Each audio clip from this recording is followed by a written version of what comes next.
और जिन लोगों को ये भ्रम है कि हम ऐसे ऐसे करेंगे और जनता नहीं, भाई साहब ऐसे ऐसे तो गांधी जी के कैसे नहीं काम चला, गांधी जी को भी यात्रा करनी पड़ी पैदल पैदल। जिनको ये गलतफहमी है कि हम आएंगे चेहरा दिखाएंगे, नहीं, वो टाइम चला गया।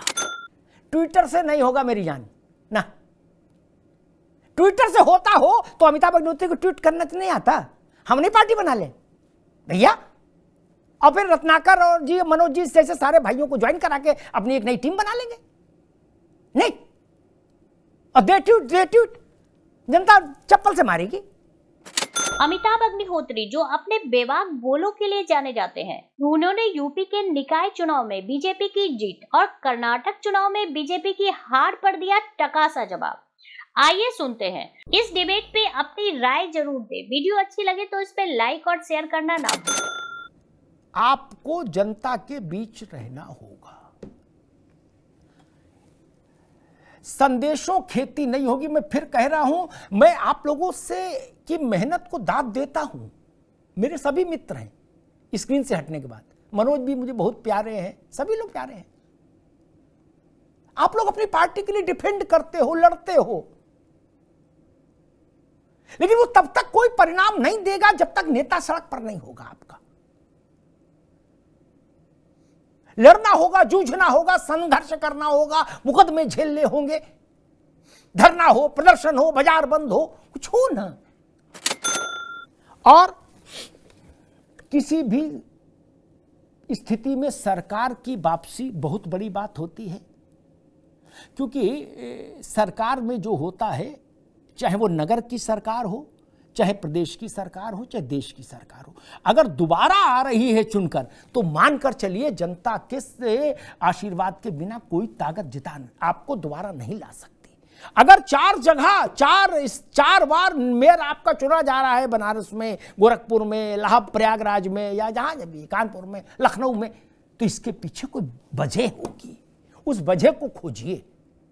यहां बैठकर किसी की जीत को खारिज कर दे, किसी की पराजय को खारिज कर दे, उससे क्या हासिल होगा? जाओ कर दीजिए। कोई तो वजह होगी। आखिर लखनऊ में लोग इसी देश के लोग रहते हैं, बुद्धिमान लोग रहते हैं, उनको उतनी भी समझ नहीं जितनी आप लोगों को है। और कल भी मैंने कहा था, आज भी कहूंगा, नेता बदले जा सकते हैं मनोज बाबू, जनता तो वही रहेगी, हमें अच्छी लगे चाहे बुरी लगे, वोट तो इसी से लेना है। कोई पार्टी तो रत्नाकर भाई ऐसी बनी नहीं जो कहे मैं अपनी नई जनता लाऊंगा, ना, यही जनता है, यही वोट देगी तो राजा बाबू बना देगी, और वोट नहीं देगी तो रैन बसेरे में सोना पड़ेगा। फिर दलित मुस्लिम कॉम्बिनेशन जो मायावती बनाना चाह रही थी, उससे सिर्फ आधा लक्ष्य सधा मायावती जी का। समाजवादी पार्टी के लिए बहुत मुश्किल पैदा हो गई, उतना आधा लक्ष्य सध गया। लेकिन बसपा उस लक्ष्य, उस कॉम्बिनेशन से, फॉर्मेशन से खुद के लिए जीत अर्जित नहीं कर पाएगी। ये भी लिख लीजिए, ठीक, ये भी लिख लीजिए। इनके लिए तो साइकिल के लिए मुश्किल पैदा कर देगी, ठीक, क्योंकि वोट उतना नहीं ना, उसी केक में से वो भी कुछ ले जाएंगे तो आपको हरा देंगे। मेरठ हार जाए सपा तो बड़ी बात है, बसपा भी नहीं जीत पाएगी, उसने आपको भी हरा दिया। खैर, उसको संघर्ष करने वाला चाहिए। हेलीकॉप्टर व्यू अंग्रेजी में एक फ्रेज है, वो नहीं चलेगा, ये जान लीजिए। धोती है एक हाथ में पकड़ो और जमीन पे चलो तो बात करो, तब तो चलेगा। उत्तर प्रदेश की राजनीति बदल गई। मायावती जी का कंसेप्ट बिल्कुल ही ध्वस्तीभूत हो गया। उन्होंने खुद भी नहीं निकले और सतीश मिश्रा वगैरह सबको मना कर दिया, बोले कोई मत निकलो। क्या उनको लगा कि केवल हाथी का फोटो देख के आदमी जिता देगा? नहीं जी, बारात में आए हो क्या? क्यों जिता देगा? घर भेज दिया। ये समझना होगा। कर्नाटक की जीत के और कांग्रेस की जीत के कारण अलग, भाजपा की पराजय के कारण अलग। लेकिन यकीन मानिए, कुछ पराजय के कारण सार्वभौमिक होते हैं मित्र। वो भाजपा, कांग्रेस, सपा, बसपा किसी पार्टी की जय पराजय से बदलते नहीं। जनता के मन से उतर जाएंगे तो जीत नहीं पाएंगे। मुझे कहने में कोई गुरेज नहीं, बम्बई की सरकार कर्नाटक में जनता के मन से उतर गई थी। मेरे जैसा साफ कौन बोलेगा? और ये जान लीजिए, जनता के मन से उतर जाए तो उसको मोदी जी भी नहीं जिता सकते, ये और बड़ी बात। क्या? और फिर जिनके पास मोदी नहीं है उनको चिंता और करनी चाहिए। जिनके पास मोदी है उनको अभी चिंता करनी पड़ेगी अब, तो जिनके पास मोदी नहीं उनको तो और डबल चिंता करनी चाहिए। जनता के मन में नेता को उतरना होगा, जनता के मन में उसका स्थान बने तो बात बने। आजम खान साहब के उससे नहीं पता लगता, पता नहीं रामपुर से कितने लोग बहुत फेमिलियर हैं। एक दौर था जब नवाब परिवार रामपुर का की हवाओं में बसता था, उसकी सांसों में बसता था। मिक्की मियां 6-7 बार लोकसभा रहे, फिर बाद में बेगम नूरवानो रही, जलवा जलाल था। आजम खान ने सड़क पर संघर्ष किया तो आजम खान पैदा हुए उस संघर्ष से। जनता के मन से हटे तो ये स्थिति पैदा हो गई। अल बल सल सब बोल लिए प्रचार में कि मेरे जूते पर पड़ा हुआ थूक चाटने वालों। क्या क्या हुआ? जनता ने हरा दिया, कहा जाओ घर सो जाओ जाके, है ना। आप ये बोल तो लिए मेरे जूते पर पड़ा थूक चाट, लोकतंत्र है भाई, आप दिल्ली लाही है। उत्तर प्रदेश में जितने गढ़ थे वो ध्वस्त हो गए। अमेठी, रायबरेली, गांधी बेल्ट बोलते थे हम लोग उसको। जब हम लोग पत्रकारिता करने आए तो उसको गांधी पट्टी बोलते थे हिंदी में, अंग्रेजी वाले लिखते थे गांधी बेल्ट। बेल्ट छोड़ो, वहां नाड़ा नहीं बचा, सब खत्म हो गया, ठीक, सब खत्म हो गया।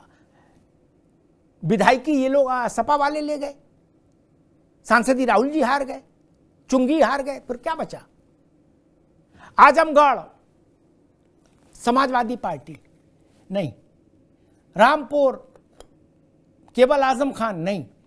उत्तर प्रदेश में जो गढ़ों की राजनीति थी वो खत्म हो गई और इससे भी पता लग गया, एक निकाय ने भी उस पर मोहर लगा दी। ये मानना पड़ेगा कि उमेश पाल हत्याकांड के बाद से जो अभियान आरंभ हुआ, ये नगर निकाय का चुनाव, उस पर भी एक रेफरेंडम है।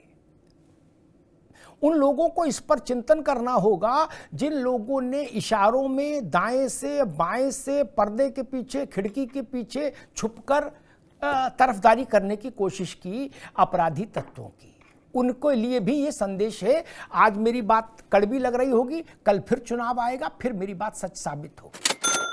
कर्नाटक में फिसड्डी साबित हुई भाजपा अब आत्ममंथन कर रही है। भाजपा सूत्रों का कहना है कि उसे कर्नाटक चुनाव में कांग्रेस की मुफ्त की स्कीमों से नुकसान हुआ है। महिलाओं के लिए मुफ्त बिजली, 2000 के कांग्रेस के वादे ने भाजपा को 2024 के आम चुनाव के लिए आत्ममंथन पर मजबूर कर दिया है। सूत्रों का कहना है कि विपक्ष के इस तरह के लोक लुभावन उपायों से निपटने के लिए उसे रणनीति तैयार करने की जरूरत है। हालांकि यह और बात है कि भाजपा ने विधानसभा चुनाव के लिए अपने घोषणा पत्र में कई लोक लुभावन उपायों की घोषणा की, पर सभी के लिए मुफ्त करने से कतराई। अब उसे ओल्ड पेंशन स्कीम की चिंता रही है, जो उसके लिए अपने आने वाले 2024 लोकसभा चुनाव से पहले टेंशन दे सकता है।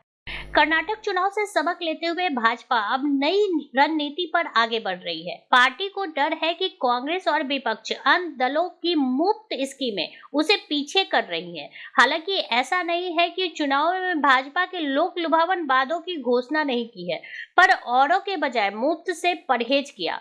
खुद पीएम मोदी ने जनसभाओं के दौरान फ्री स्कीम पर हमला बोल चुके हैं। भाजपा के सूत्रों का कहना है कि पार्टी का एक बड़ा तबका यह मानता है कि फ्री की स्कीम ज्यादा समय तक सत्ता नहीं दिला सकती। इस साल के अंत में होने वाले मध्य प्रदेश, छत्तीसगढ़, राजस्थान विधानसभा चुनावों के साथ कांग्रेस, जो छत्तीसगढ़ और राजस्थान में सत्ता में है, ने पहले ही महंगाई राहत कैंप जैसे कई उपाय शुरू कर दिए हैं। छत्तीसगढ़ और मध्य प्रदेश में 2018 के विधानसभा चुनाव में भाजपा का केंद्र नेतृत्व कृषि ऋण माफी की घोषणा करने के लिए बहुत उत्सुक नहीं था, जैसा कि उसने उत्तर प्रदेश में 2017 में दोनों राज्य इकाइयों के सुझावों के बावजूद किया था। हिंदी बेल्ट राज्यों में भाजपा के लिए एक और चुनौती ओपीएस होगी।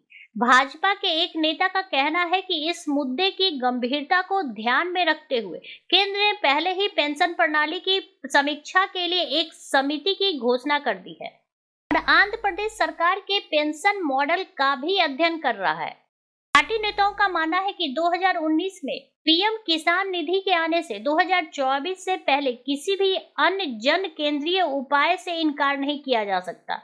लेकिन वही अपनाया जाएगा जो आर्थिक रूप से व्यवहार्य होगा।